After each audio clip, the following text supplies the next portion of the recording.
यानी कि वह समझ ली कि देश के सबसे बड़ा राज्य में दलित अपना के असहाय महसूस करते रहे और दलित नेता मायावती जौन बाड़ी उनका विषय में कहल जा रहा बा कि वो भारतीय जनता पार्टी के बी टीम बन के काम कर रहा बा। अब में कितना सच्चाई बा, चुनाव में बहुत कुछ होला, लेकिन भारतीय जनता पार्टी के प्रत्यक्ष दलित नेता चाहिए और वो दलित नेता के तलाश हो रहा है। सीधा तौर पे अब भारतीय जनता पार्टी भी एकदम एक रास्ता पर ताक रहा बा कि बिहार में कौना तरीका के राजनीतिक माहौल बनला और ये उत्तर प्रदेश के कितना प्रभावित करी और प्रभावित करी तो एक असर का हुई। चिराग पासवान जब से एनडीए से बाहर भइल बाड़े और खास करके जब से उनका पार्टी के खंड खंड विखंडित भइल बा तब से लेकर के चिराग पासवान बहुत सक्रिय हो गए बाड़े और उनका अधिकतर समय बिहार में। पूर्णा पांडे अब बिहार से ज़्यादा उत्तर प्रदेश में सक्रिय हो गए बाड़े और निश्चित रूप से उत्तर प्रदेश में वो यह बात में फेरा में पड़ल बाड़े कि नीतीश कुमार ओइजा का करी है।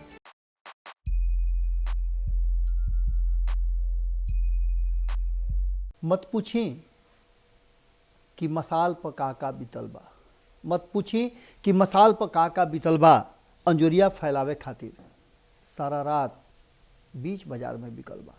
गोड़ लागतन हेरा से अभिनंदन मरवालो के अपना कार्यक्रम जना के नाम है खूटा ठोक के। बिहार और बिहार के चर्चा करे के समय एक बात के बहुत बारीकी से ध्यान रखे के पड़ेला कि बिहार के जनता आखिर का सोचता रही। वर्तमान सरकार के नीति, सरकार के नियत और नियम ये आम जनता के कितना फायदा पहुंचाता और एक असर आम जनता पर कितना होता। गरीबी, बेरोजगारी, बेकारी, ये सब के तो चर्चा लगातार हो रहा बा, लेकिन ये सबके बीच में जो चर्चा सबसे ज़्यादा महत्वपूर्ण हो गई बा उ बा कि आवे वाला आम जनता के जो समस्या बा ओकरा के भुला के जब राजनीतिक दल के लोग चुनाव के तैयारी में शुरू हो जाले, जबकि चुनाव में अभी देरी बा, लेकिन देश बिहार के छोड़ देना देश के अलग अलग हिस्सा में होके वाला चुनाव में भी बिहार इन्वॉल्व हो जाता और बिहार के ओमे भूमिका के रख करके कहीं ना कहीं बिहार पिछुआत चल जाता। आंकड़ा भी बता रहा बा, जना के लेकर के झमेला भी हो रहा बा, रार छिड़ल बा कि आंकड़ा गलत बा।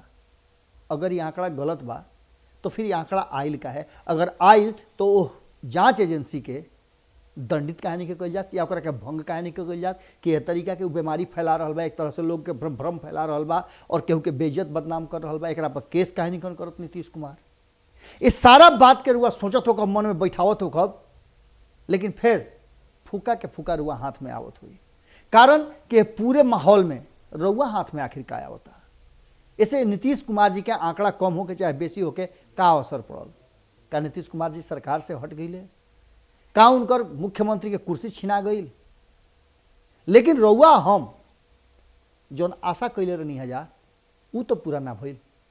रुआ लड़का के नौकरी ना मिलल, रुआ इंतजार करत रही कि अब बिहार में रोजगार मिल जाई। रुआ परिवार के सदस्य के कौना कौना राज्य में जाके दूसरा देश में जा करके रोजी रोटी के लेहना के जुगाड़ कर रहा बाड़े।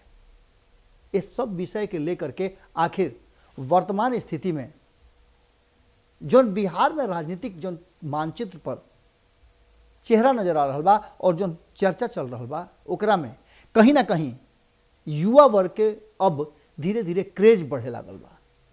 चाहे चिराग पासवान होखस, तेजस्वी यादव होखस, पप्पू यादव होखस या अन्य लोग होखे, ये सब लोग के क्रेज बढ़ला से एक बात तो पक्का नजर आ रहा बा कि आवे वाला बिहार के राजनीति के देखते हुए और बिहार से ये उठल जो नयका पौध बा ये देश के राजनीति में अब कितना असरदार हुई, यह बात के कहीं ना कहीं भारतीय जनता पार्टी बुझे लागल बा, समझे लागल बा और समझ करके अपना प्लान में भी चेंज करता।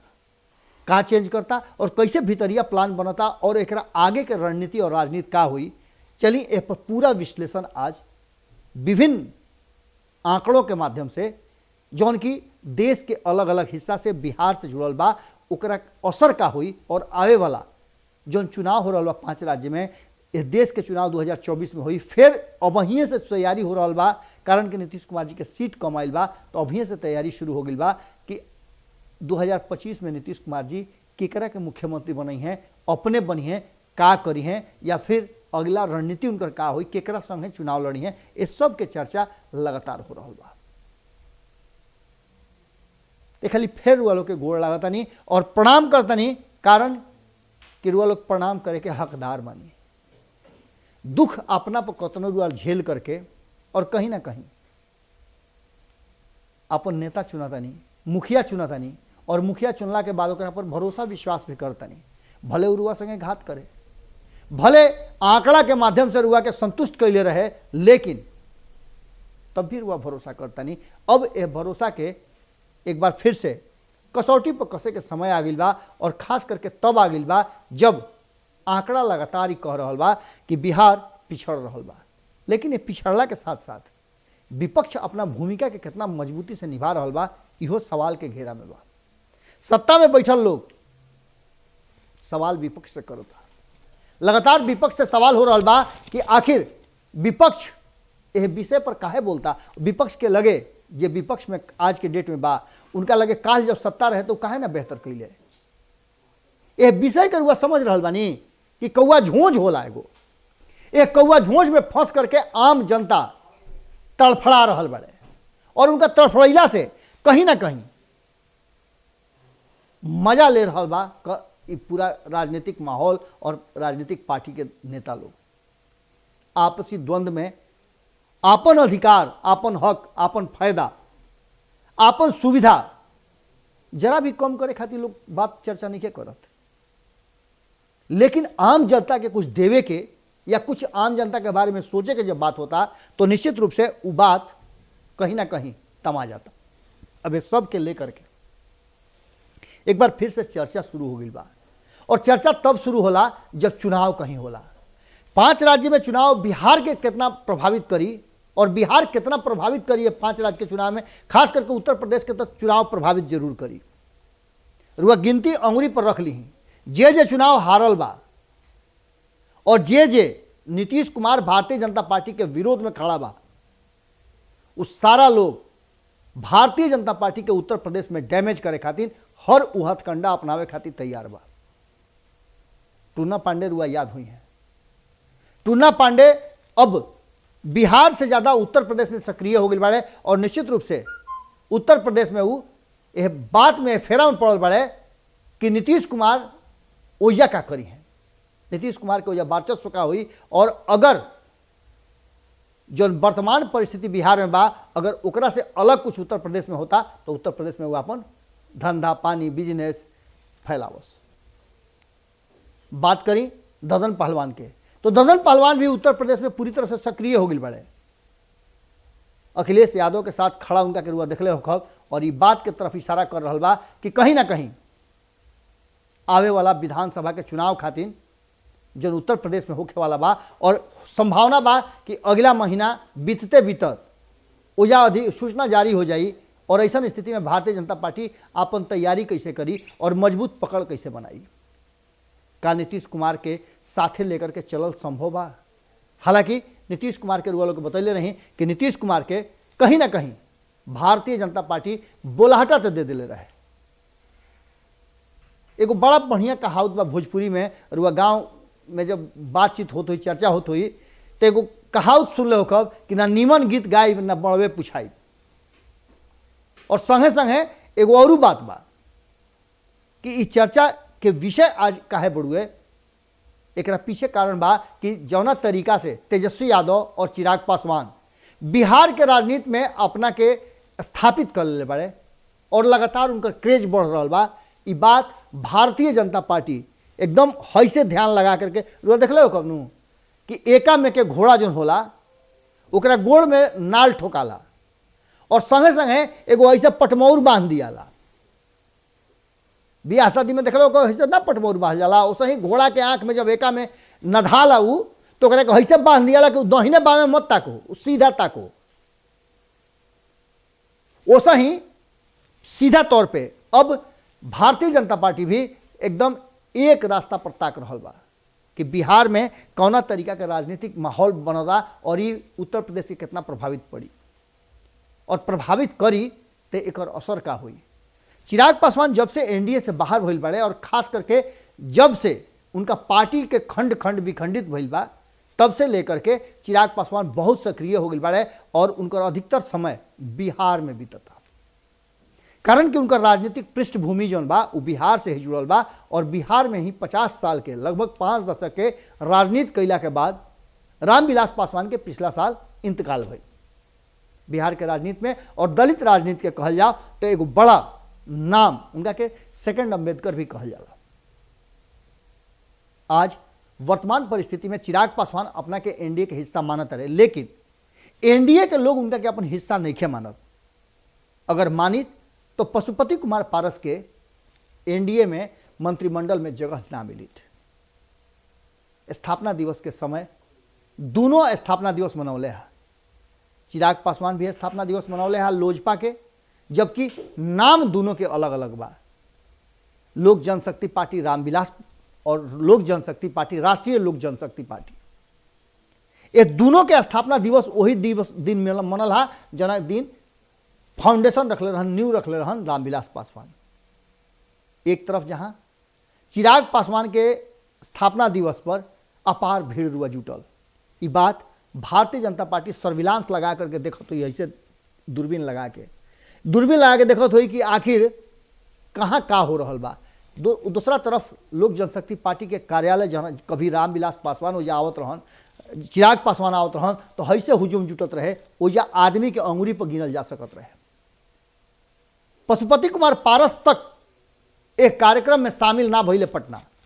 प्रिंस राज और एक साथ साथ अन्य नेता चंदन सिंह रहन, एक बाद सूरजभान सिंह रहन, ये लोग कुछ नेता लोग रहे, लेकिन रौनक ना रहे, ना चेहरा पर क्योंकि खुशी रहे। बुझात रहे कि जैसे लूट के आइल बा बंटवारा हो रहा बा।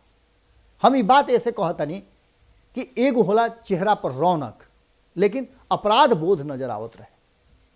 रामविलास पासवान के लेकर के जौना तरीका के बात सब चलत रहे, वो बात के लेकर के कहीं ना कहीं एक बात तो पक्का नजर आई कि पूरी तरह से जौना तरीका से रामविलास पासवान के पुत्र चिराग पासवान के साथ हुजूम जुटल, ओकरा के देख करके साफ लागत रहे कि चिराग पासवान के साथ रामविलास पासवान के समर्थक और उनकर जौन शुभचिंतक बाड़े उनका साथे जुड़ल बाड़े। और ये बात कहीं ना कहीं भारतीय जनता पार्टी के समझ में आ गई। अगर आ जाए तो बढ़िया बात बा भारतीय जनता पार्टी खातिर, कारण कि भारतीय जनता पार्टी के थिंक टैंक यह बात के लेकर के अब चिंतित भी बा कि उत्तर प्रदेश में ओकरा हर हाल में अपन सत्ता स्थापित करे के बा। ओकरा खातिर दलित समर्थन ओकरा चाहिए और वर्तमान जो उत्तर प्रदेश के स्थिति बा ओकरा में अगर दलित के स्थिति के देख ली रुआ तो कहीं ना कहीं दलित पर अत्याचार के लेकर के भारतीय जनता पार्टी बैकफुट पर जरूर बा। और ये बात के विरोधी भारतीय जनता पार्टी के, चाहे वो समाजवादी पार्टी होके या समाजवादी पार्टी के साथ अन्य दल होके, आवे वाला समय में इस संभावना पूरी तरह से व्यक्त कई जा रहा बा कि कांग्रेस अलग चुनाव लड़ी, अगर समाजवादी पार्टी अलग चुनाव लड़ता, दोनों के 60-60 संभावना कमे बा। लेकिन तेजस्वी यादव के राष्ट्रीय जनता दल और नीतीश कुमार कौना खेमा में जाइ हैं ये फैसला अभी नहीं किया भाई। एक साथ साथ एनडीए के अन्य घटक दल कहाँ कहाँ जाइ हैं ये फैसला अभी नहीं किया भाई। ये फैसला के इंतजार में भारतीय जनता पार्टी यह बात के जांच में लागल बा, यह बात के सोचे समझे में, वजन करे में, तौले में लागल बा कि आखिर ओकरा नीतीश कुमार के रखे में फायदा बा कि दूसरा केहू के रखे में फायदा बा। खास करके अगर बात कल जाए चिराग पासवान के, तो जना तरीका से आंकड़ा जो एनसीआरबी के आंकड़ा बा वो आंकड़ा खाली बिहारे खातिर नहीं आई, नीति आयोग का आंकड़ा खाली बिहारे खातिर नहीं आई, वो उत्तर प्रदेश खातिर भी आवत रुए। और उत्तर प्रदेश के जो वर्तमान स्थिति बा वो स्थिति में कहीं ना कहीं एक बात तो पक्का नजर आ रहा बा कि उत्तर प्रदेश जो बा वो टॉप पर चल रहा बा। दलित के साथ अत्याचार के लेकर के जो आंकड़ा आयल बा वो आंकड़ा बड़ा ही डरावना बा। लगभग बढ़ोतरी 9.4% के हिसाब से लगातार हो रहा बा। 2019 और 2020 के आंकड़ा जब सामने आवत रुए तो ओकरा में साफ नजर आवता कि आंकड़ा 45,961 हो गई बा। यानी कि रुआ समझ ली कि यह देश के सबसे बड़ा राज्य में दलित अपना के असहाय महसूस करते रहे और दलित नेता मायावती जौन बाड़ी उनका विषय में कहल जा रहा बा कि उ भारतीय जनता पार्टी के बी टीम बन के काम कर रहा बाड़ी। अब एमे कितना सच्चाई बा, चुनाव में बहुत कुछ होला, लेकिन भारतीय जनता पार्टी के प्रत्यक्ष दलित नेता चाहिए और वो दलित नेता के तलाश हो रहा बा। एक तरफ जहाँ नीतीश कुमार से साठगांठ और नीतीश कुमार से समझौता करे खातिर भारतीय जनता पार्टी रुआ याद हुई कि आज से कुछ दिन पहले एक निमंत्रण दिले रहे, आमंत्रण दिले रहे कि तू आपन जना जना सीट पर लड़ल चाहता रह तो हमरा के बताबो। नीतीश कुमार जी अभी तक ले वो आंकड़ा निखन बतौले, कारण कि संतुष्ट निखन कि 10 या 20 सीट पर उत्तर प्रदेश में एनडीए गठबंधन के तहत चुनाव लड़स और अगर वो लड़त भी बाड़े तो मुकेश सहनी के का हुई। और चूंकि मुकेश सहनी तो स्पष्ट कर चुकल बाड़े कि वो एक अकेले चुनाव लड़ी है, लेकिन चुनाव के घोषणा भइला के बाद बहुत कुछ बदलेला, बदल भी सकेला। वो जे जीतन राम मांझी के बात करी तो उहो इंतजार करता रहे और उहो अपना के एक दलित के बड़ा नेता माने ले, लेकिन इस सब में जौन जनाधार नजर आ रहा बा, जौन लोग के हुजूम जुट रहा बा, वो चिराग पासवान के लगे जुटता हुए और दूसर का तरफ तेजस्वी यादव के प्रभाव भी बढ़ रहा बा। ऐसा स्थिति में नीतीश कुमार से ज़्यादा प्रभावशाली और जरूरतमंद चिराग पासवान अभी भारतीय जनता पार्टी खातिर हो रहा बा, लेकिन चिराग पासवान के धीरे धीरे जौन शिफ्टिंग बा उ हो रहा बड़ुए राष्ट्रीय जनता दल और महागठबंधन के तरफ। अगर महागठबंधन की तरफ चिराग पासवान शिफ्ट हो जाता है, जैसन कि लालू प्रसाद कहले भी कि हमरा कोनो इनकार नहीं है, कोनो एतराज नहीं है, चिराग पासवान के आवे के चाहिए और दोनों के मिल करके बिहार के राजनीति के एक नया धारा के शुरुआत करे के चाहिए। विरोध के राजनीति के शुरुआत हो गई बा और यह राजनीति के अगर शुरुआत हो जाता तो निश्चित रूप से एक बात समझ ली रुआ कि चिराग पासवान और नीतीश कुमार में दोनों में से एक ही आदमी के एनडीए के हिस्सा हो सकेला। अगर उत्तर प्रदेश में भी भारतीय जनता पार्टी चिराग पासवान के अपना खेमा में लेके आवता तो नीतीश कुमार उघरी ये फैसला लेवे खातिर मजबूर हो जाई हैं कि वो बिहार में साथे रही हैं कि ना रही हैं, कारण कि केंद्र में एनडीए से बाहर रखे के पड़ल चिराग पासवान के ये बात अब छिपावल छपावल नहीं है। इस सारा स्थिति के देखते हुए कहीं ना कहीं तेजस्वी और चिराग के क्रेज देखते हुए भारतीय जनता पार्टी भी अपना सोचे खातिर मजबूर हो गई बा और अपना प्लान में चेंज कर लेला। ये प्लान के चेंजिंग धीरे धीरे रुआ लोग के समझ में आ जाई और जैसे ही उत्तर प्रदेश के चुनाव के घोषणा हुई बहुत कुछ खुल के सामने आई। ओकरा में बिहार काफ़ी ज़्यादा अपन प्रभाव और कहल जा तो परिवर्तन के साथ एक नया कलेवर में रुआ लोग के नजर आई।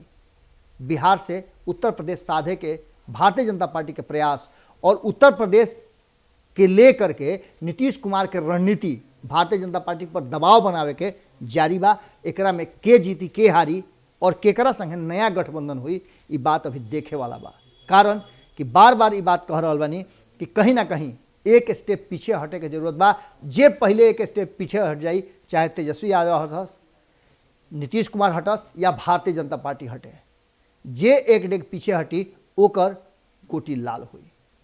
बिहार उत्तर प्रदेश के कितना प्रभावित करी अभी बात छुपल छुपावल नहीं है, बल्कि खुल के सामने आ गई बा। और निश्चित रूप से अगर भारतीय जनता पार्टी चिराग पासवान और तेजस्वी यादव के साधे में कामयाब हो जाओ नीतीश कुमार के छोड़ के, तो एक बड़ा देश भर में परिवर्तन के क्रांति रुआ देखे के मिल सकेला। बिहार में भी बड़ा परिवर्तन हो सकेला, एकरा से रुआ इनकार ना कर सकेले। राजनीति है और राजनीति में कहल जाला कि संभावना अनंत होला, केहू अस्थायी दोस्त और दुश्मन ना होला। सत्ता खातिर हर समझौता करे खातिर राजनीतिक दल तैयार रहे। नीतीश कुमार ओकर सबसे प्रबल उदाहरण बाड़े और नीतीश कुमार का है एक उदाहरण राष्ट्रीय जनता दल भी बा, एक उदाहरण रामविलास पासवान भी रहे हा और एक उदाहरण भारतीय जनता पार्टी खुद बा। रुआ याद हुई जम्मू कश्मीर जेकरा साथे जेकरा विरुद्ध चुनाव लड़ल ओकरा के साथे लेकर के सत्ता में भी स्थापित भई। तो राजनीति में अब कोई अछूत ना रह गई और केहू केहू संगे एक कुर्सी पर बैठ सकेला, एक थरिया में खा सकेला, सत्ता अगर नज़दीक नजर आवे तो। जुड़ल रह सब है, रुआ लोग के आशीर्वाद और प्यार सही बनल रहे। खुटा ठोक पर लगातार रुआ लोग के कमेंट हम देख रहा बानी।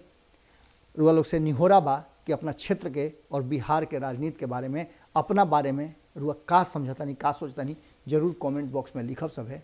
गोड़ लागतानी।